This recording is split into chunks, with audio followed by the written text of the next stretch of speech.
This is no straight translation to Russian language or English and or to any English language. There's no language. You can't translate it. It's not really an answer, you know. Yeah, it's it annoys me. I'm used to it. I'm used to it. Yeah. But 大家好，又是花椰菜。我今天来我朋友家，他在台湾住了非常多年，他有很多经验可以跟你们分享。Привет. Здорово, как дела, братан? Отлично. Сколько языков ты, кстати, знаешь? Давай сразу. Я бы сказал, like, I speak где-то 6 языков. Oh, 6 languages? Completely fluent. English, Hebrew, Russian. Conversational Chinese. Like, conversation plus. Like, I can hold a basic conversation in Chinese, but the very super details is beyond my knowledge. Sorry. I would say I can read about like 60 or 70% of the characters. Like I can read solidly Chinese. It's not a problem. Better than my speaking. I can also speak basic Spanish. I can understand basic Nigerian pidgin. Wow, Nigerian. As growing up, I had many Nigerian friends, so I kind of picked it up. But before we start our interview in English language, 你可以介绍自己。 Okay, 说中文. So 自己 means like how long I've been here, right? Like story. No, Introduce myself. Yeah. 大家好，我叫Nir，我在台湾22年，我住在的大学，住在学校，在台湾。我是以色列人。 We know all the basics, and he's been living in Taiwan for 22 years, And which makes you almost Taiwanese. But the thing is, you see, a lot of people would say this, right? How can I be here for so long and not speak the language? Yeah. Okay, That's a question. Yeah. I know that's a question. That's a question I get asked. First of all, it's my fault. Of course. I came to Taiwan. I was very young. Growing up, I would move a lot. Yeah. When I was growing up, I moved the country every 2 to 3 years. So when I came to Taiwan, I was like, oh, I'm gonna leave in 2 to 3 years. So my brain was like, I don't need to study language. I'm gonna leave anyways. And that's on me. That was my mistake. I know the comments is gonna be all like, oh, you've been here for so long, like, oh, you don't speak the language. Okay, I know. Even though you've been living here for 22 years, Yeah. you're still kind of Waigoran, right? Always will As be a people Waigoran. say, I still look like Waigoran. Waigoran. I will Yeah. always be Waigoran. I've accepted it. Yeah. Even though culturally, you know, I understand more Taiwanese culture than I do my own culture. So I understand how things are done here, how things work here, how to talk, how to act. Even though I'm very proud of my heritage and where I'm from, I feel culturally I understand Taiwanese culture a lot more. Nice. I like it. I enjoy it. I really like Taiwanese culture. It's very interesting. 你去台湾的学校 You went to Taiwanese school. I didn't go to Taiwanese school. I didn't go. 我去在 international school. I went international one. 欧洲学校. Oh, okay. This is the one up in Yangchan now. So everything, all my education was in English. Makes sense.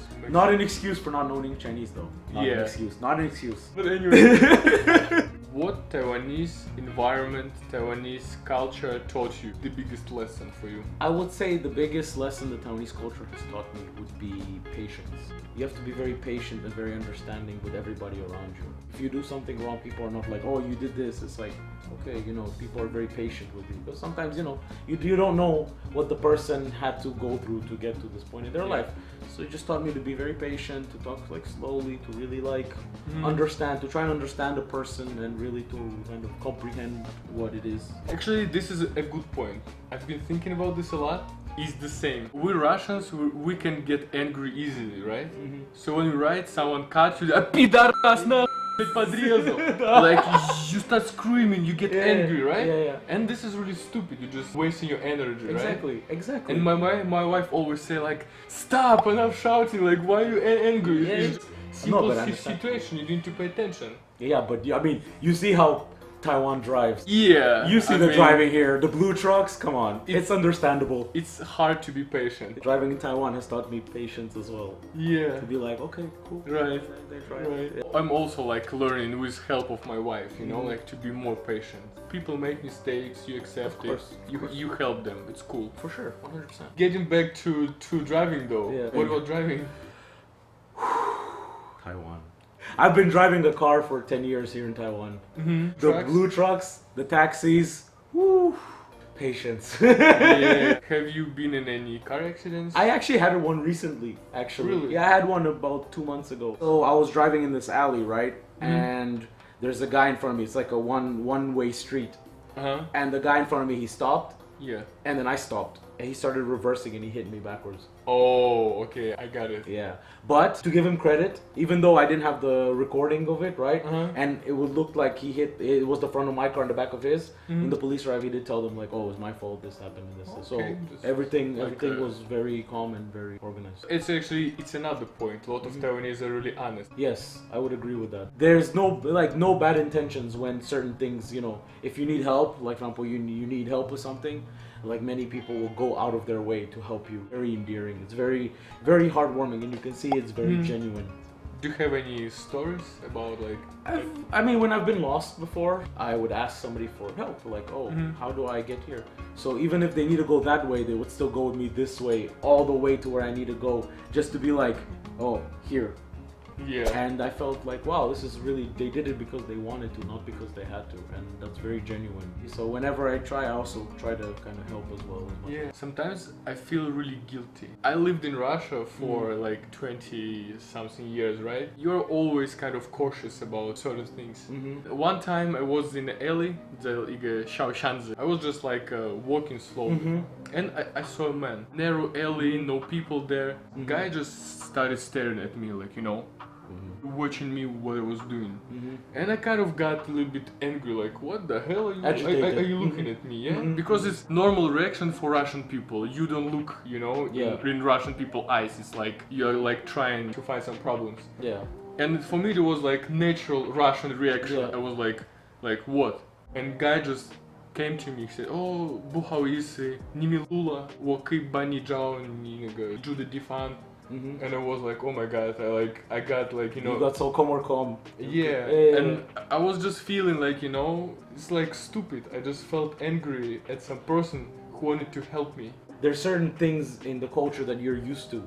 Yeah. So it takes time to get used to the different culture. Even for me, when I go back to my home country, I'm so used to culture in Taiwan that I do things differently back home. And then people they can see that, they're like, oh, you're not, like, you're Israeli, but you don't live here, do you? My point that Taiwanese are like super nice and kind. You don't expect it. Yeah, exactly. I had one time, I had a problem with with my car. Yeah. The light in the back. So usually back in our home country, right? They'll be like, oh, go to a mechanic, pay the mechanic, they'll fix the light for you and this. Yeah. So this guy that works there literally opened the back, took out the broken bulb, put in a new one and closed it. And we're like, oh, how much? He was like, no. Free. Wow. And then that's it. Wow. So that kindness, that's like, he didn't have to do it, but he did do it. And that was super nice of him. Let's switch the topic. What do you usually eat in Taiwan? Because like 22 years, you are more used to Taiwanese food than I eat Israeli everything. food. That's true. I like food. I can see. Go rub it. Found that I really enjoy like Niro Chao Fan. Oh. That's probably one of my favorites. I love Niro Mian. Dumplings, I like Shui Jiao or Gaotie. I found out actually I really like Zhu Orzo. Oh really? You like it? I love it. It's the crunchiness. Oh, it's so good. I like it. I love it.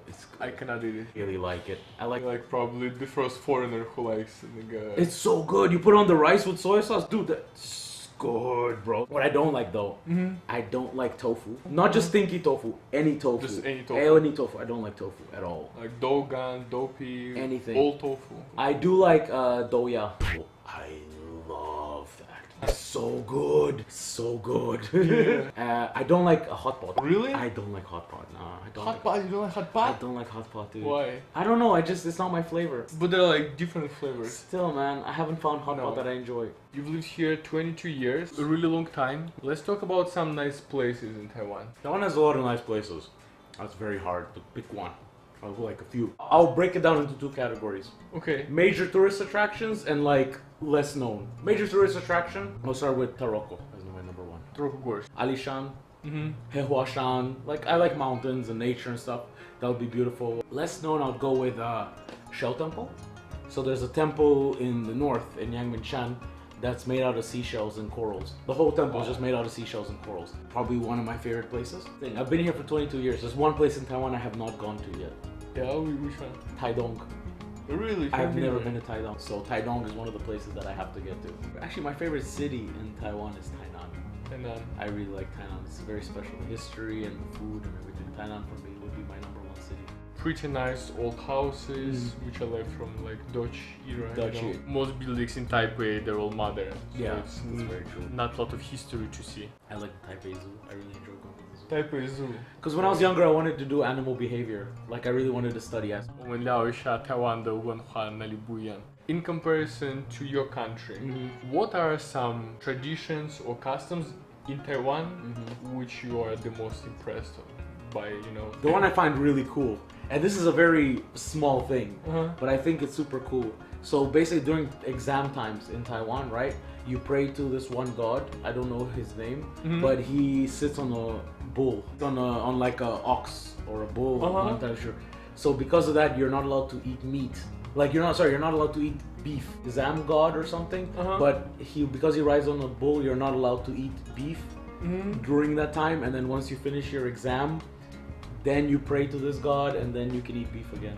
Oh, So I find heard that of this super one cool. yet. I find that super cool. There's something I do not like about the culture. I'll be honest. There is something. There is Attention? something. I don't like Meibanfa. Oh, I don't like that word. culture. And I don't like the Meibanfa part because it's like it means this is impossible to do, right? But honestly, it feels more like I don't want to do it, so I'm not going to do it. So Meibanfa. Yeah, good example. This is no straight translation to Russian language Or English and or to any English language. There's no language. You can't translate it. It's not really an answer, you know? Yeah, and like- it annoys me. I'm used to strange it. one. I'm used to it.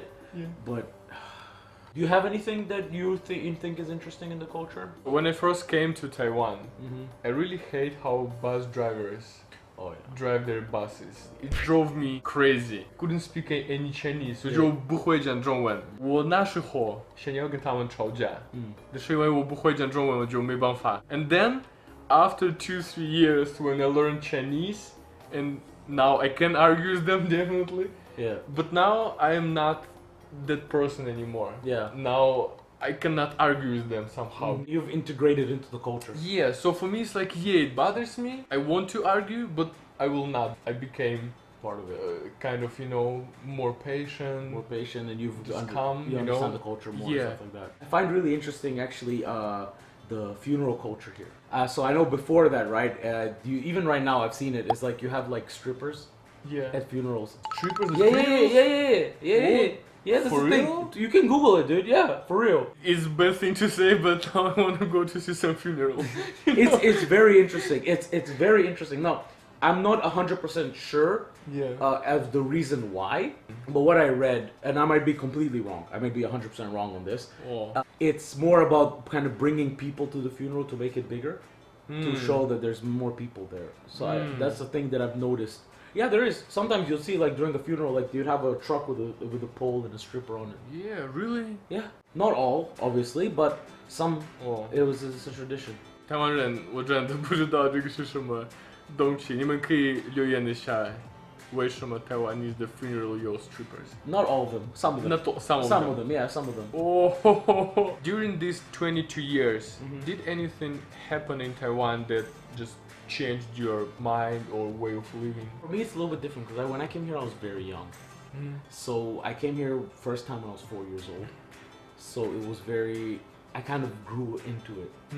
So for me, it was the how things were done and how the culture was I was used to it from a young age. Yeah, just different way, because for a lot of foreigners who just came here, right? They have culture shock. They're just like, there's culture shock. The same as for me. Like a lot of things are new.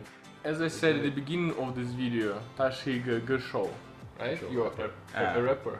I tried. And now we're actually in your home/studio. Yeah, Or I like can show the studio for sure. Yeah? It's my studio right here. Welcome to my studio. So you record music and you rap? Yeah, so I do recordings, I do rap, I work with some producers, I've done some songs with local artists as well. What do you basically do in Taiwan? This is your kind of This like is my work, job. right? You can rap, right? I can rap, yeah, I can do some rap. Let's try some. What if I give you a word Alright, which one? and you can do some freestyle for us? Let's go. 可以吗？可以啊, let's 非 go. 常的可以. Okay, like let it be花椰菜 broccoli. This Broccoli, is me. okay, Broccoli. okay, Can you do some broccoli. freestyle? Yo, I'm chilling with the broccoli and you know it's so green. Oh, it's a whole scene if you know what I mean. We in Taiwan and the vibe is so real. When it comes to rap, it's the way that I feel. Been in Taipei, Tainan, Kaohsiung, y'all know the vibe. This is real life if you don't realize. This is freestyle from the top of my dome. 大家好 everybody and welcome to my home. Yo, that was good. Appreciate that. Nice bars, nice Thank bars. 这是他的录音室. Yeah. So we're going to finish this interview, and the last question is, Yes. what else amuses you in Taiwan? Like some last interesting story, and we'll wrap it up. My beautiful Wagaligongs. Though I love them very much. It's the old guy that has the white and blue flip-flops, which I have. Should I show my white and blue flip-flops? I have them. I Y'all have know them. The vibe. I rock them. Yeah, Y'all it's know nice. the vibe. Yeah, blue flip-flops. White and blue, of course. Yeah. And then you have the old guy sitting there with the cigarette. Yeah. Either a Taiwan beer or a Gaoliang bottle, and with this flip-flops with his stomach outside, smoking, just looking. Oh, yeah. You know what I'm talking about. This is like Hola, I love them. That when I see one, my day, amazing. Yeah. I love them. Local treasure.